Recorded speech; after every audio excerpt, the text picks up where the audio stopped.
हाथी वाले निशान के सामने वाला बटन दबाकर यहाँ बहन जी के हाथ मजबूत करने का काम करना है। नीला झंडा हाथी रंगों।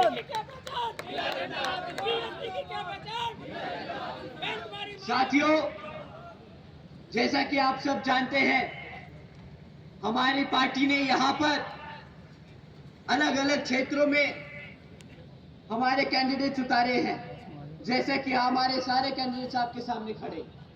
साथियों, ये आज से नहीं, बहुत सालों से आप लोगों के बीच में रहकर काम कर रहे हैं। तो समय आ गया है कि आप लोग आने वाले चुनाव में इन लोगों को वोट डालकर यहाँ पर पार्लियामेंट में भेजने का काम करें, ताकि ये आपके लिए पार्लियामेंट में जाकर आपके हकों के लिए लड़ सके।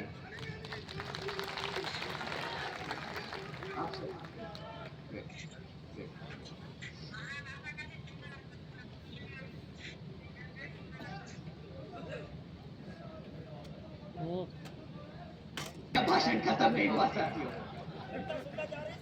अभी तो बेइज्जती करना बाकी है, प्यार प्यार से करेंगे।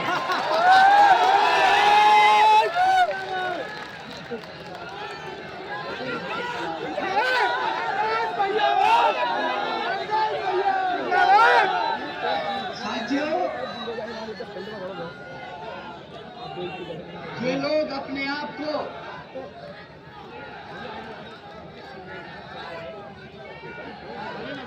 साथियों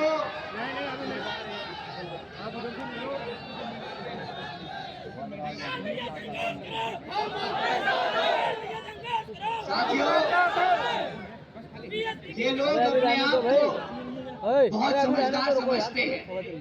ये बोलते हैं कि भारत ने गुजरात का मॉडल फॉलो किया और भारत को $5 ट्रिलियन की इकोनॉमी बनाने का काम कर रहे हैं।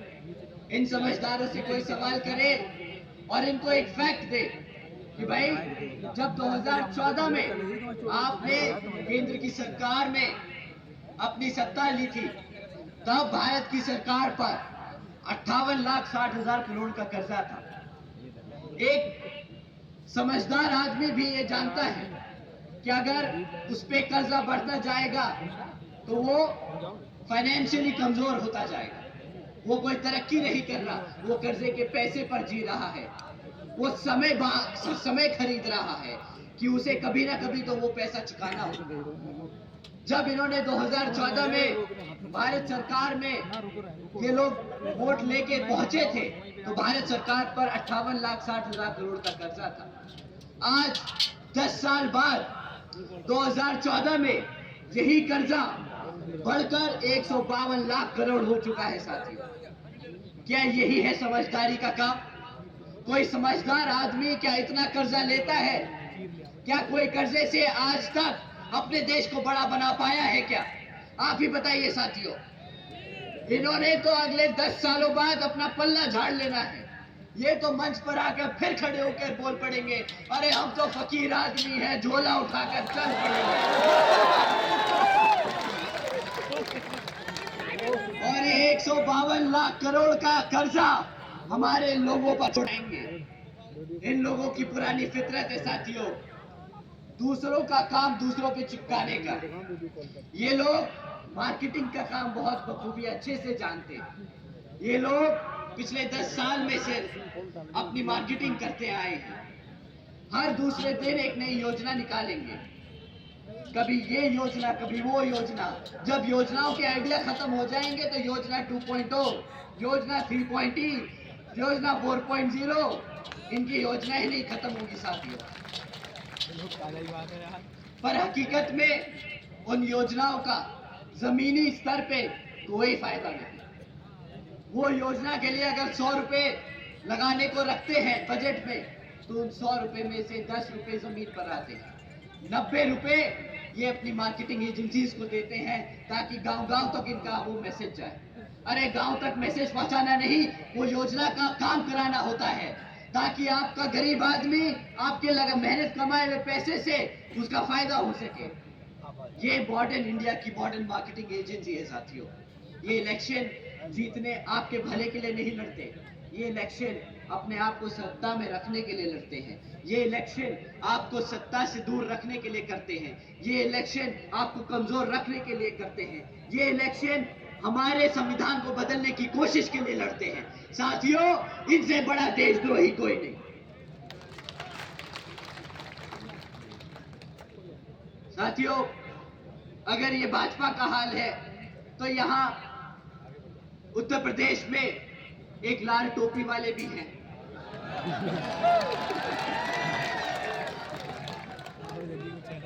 वो भैया साइकिल पे चढ़कर पूरे प्रदेश में चक्कर लगाकर एक बारी राज्य सत्ता में तो आ गए, परंतु आज भी 7 साल बाद उनके पास अपने काम 5 साल के कार्य के लिए क्या करा वो बताने को कुछ नहीं।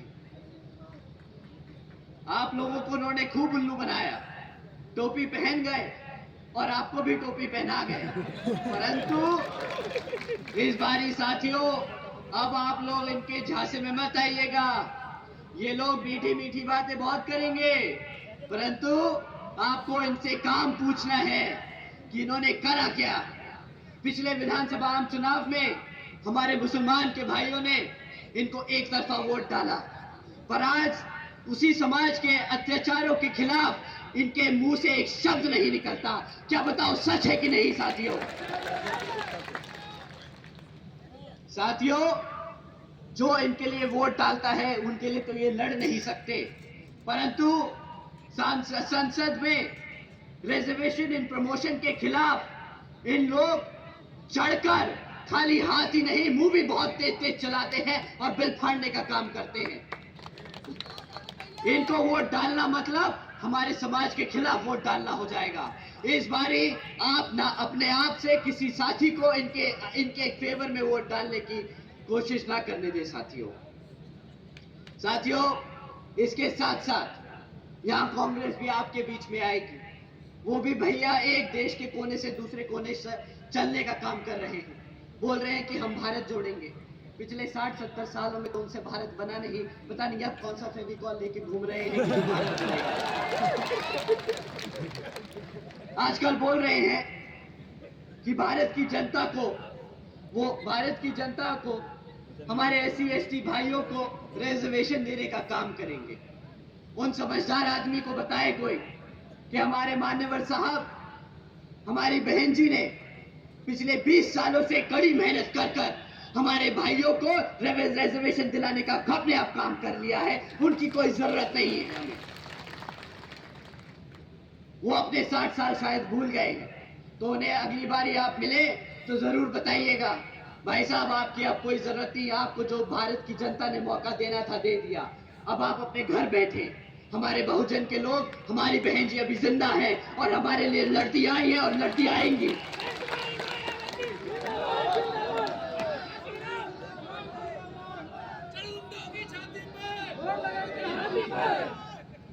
सही कहा, एक बार वो नारा जरूर दे दीजिए। आइए साथियों,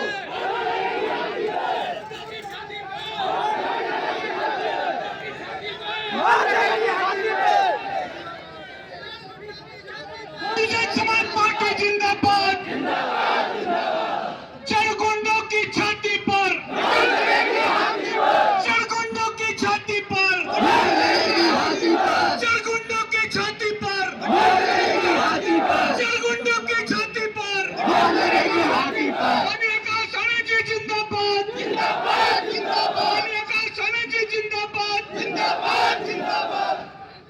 साथियों, समय आ गया है बताने का कि ये हाथी कभी झुकेगा नहीं, ना ये कभी रुकेगा। आने वाले लोकसभा चुनाव में बता दीजिए इन्हें कि यहाँ पर किसका राज चलता है। हमारे बहुजन समाज के लोग ना कभी झुके हैं, ना कभी झुकेंगे, हमेशा आगे बढ़ते चलेंगे।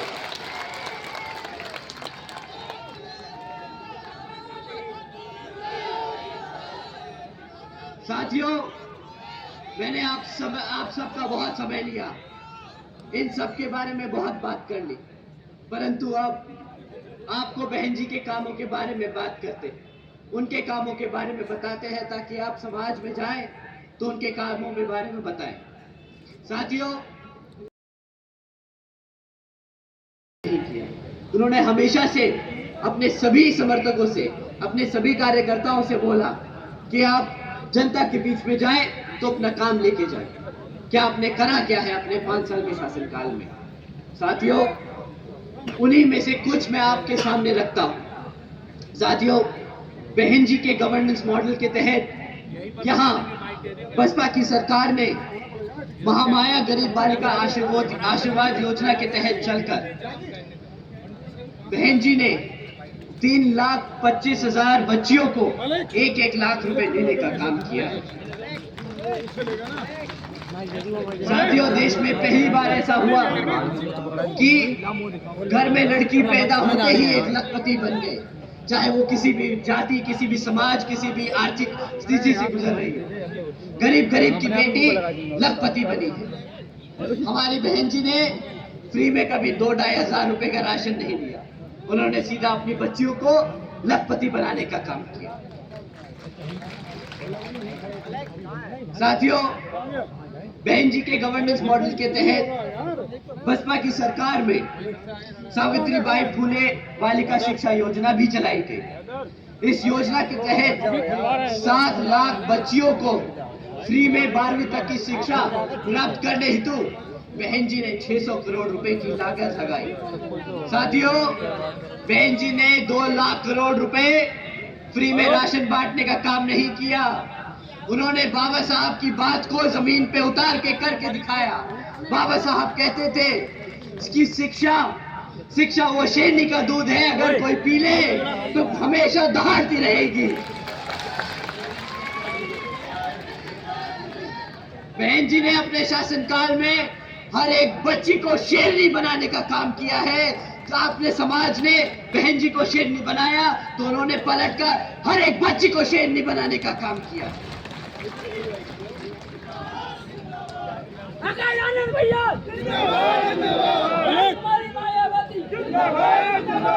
साथियों, इसी क्रम में आगे चलते हुए बहन जी के मॉडल ऑफ गवर्नेंस के तहत बसपा की सरकार ने प्रदेश के कई व्यावसायिक technical institutes, engineering colleges, polytechnic एवं इंडस्ट्रियल इंस्टीट्यूट्स में अन्य पिछड़े वर्गों के छात्रों के लिए 27% सीटों की आरक्षण तय किया। उन्होंने साथ ही साथ देश में पहली बार सरकारी कॉलेजेस के सरकारी हॉस्टल्स में 27% हमारे पिछड़े साथियों के लिए, पिछड़े समाज के साथियों के लिए सीट का रिजर्वेशन किया।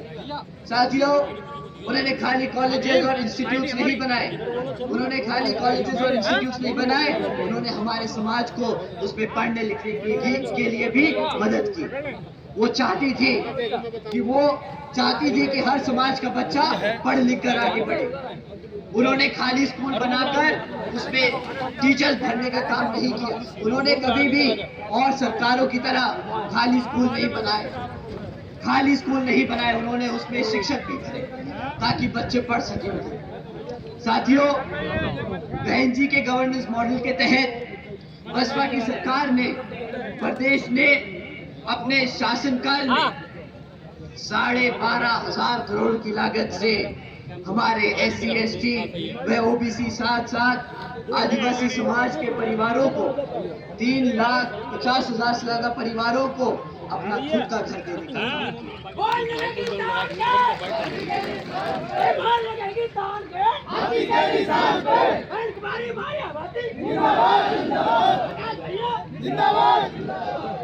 साथियों, साथ ही साथ बहन जी के गवर्नेंस मॉडल के तहत चलकर यहाँ बसपा की सरकार ने सरकारी नौकरियों के साथ साथ देश में पहली बार सरकारी जेलों में भी आरक्षण की व्यवस्था लागू की। उसके साथ साथ सरकारी नौकरियों में भर्ती पे लगी हुई रोक को भी हटाकर यहाँ पर सभी जरूरतमंदों को सरकारी नौकरी देने का काम किया। साथियों, बहन जी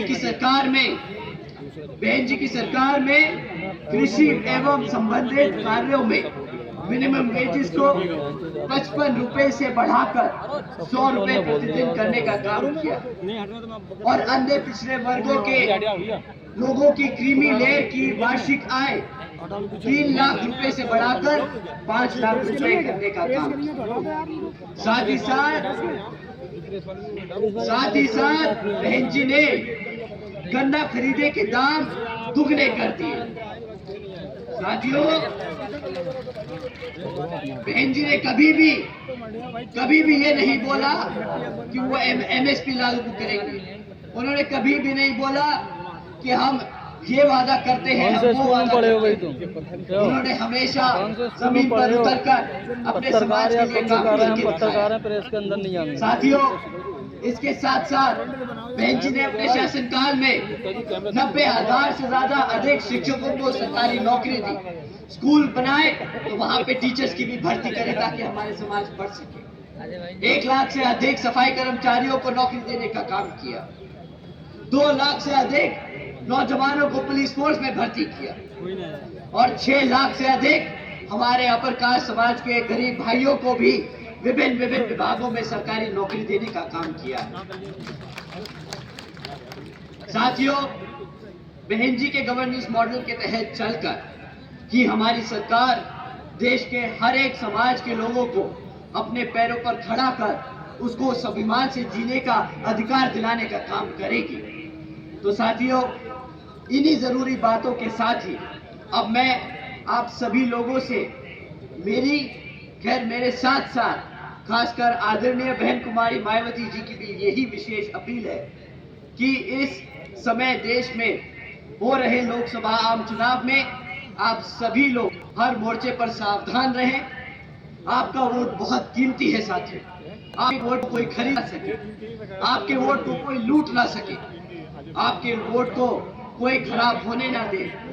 साथियों, जाति बिरादरी, धन बल, मंदिर मस्जिद या किसी भी भावना भगवान आदि के नाम पर कोई स्वार्थी आदमी आप लोगों को फंसा न ले और आपके वोट का दुरुपयोग ना करे। आप लोगों को संभल के रहना होगा, क्योंकि देश के हर एक महिला, हर एक पुरुष, हर एक युवा साथी को यह अधिकार यहाँ परम पूज्य बाबा साहब डॉक्टर भीमराव अम्बेडकर जी की अति महत्वपूर्ण देन है। साथियों, इसी वोट से आप उस सत्ता पे तावीज हो सकते हैं, उसी सत्ता की चाबी ले सकते हैं।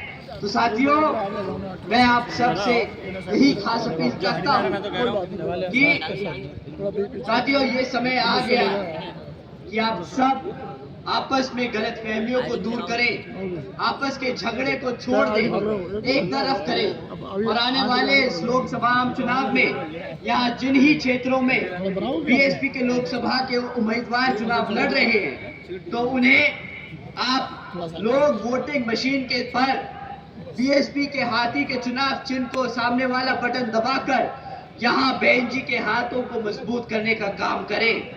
और इसके लिए मैं यहाँ अपने युवा साथियों को बोलूंगा, आप लोग बढ़ चढ़ कर इसमें अपना हिस्सेदारी निभाएं और अपने सभी बड़े बुजुर्गों को लेके जाएं और वोट डाल के आए। इसी के साथ साथ मैं आज यहाँ मौजूद दोबारा से यहाँ पर सभी बड़े बुजुर्ग, माताएं, बहनें, युवा साथी, मीडिया बंधु, हमारे सभी छोटे बड़े पदाधिकारी, आप सभी को तहे दिल से धन्यवाद करता हूं। और आज यहाँ हमारे BVF के जवान साथी भी है। आप लोगों ने जिस तरीके से इस मीटिंग को कंडक्ट किया, लॉ एंड ऑर्डर मेंटेन करके रखा, आप सभी को मैं तहे दिल से धन्यवाद करता हूं। जय भीम, जय भारत। बहुत बहुत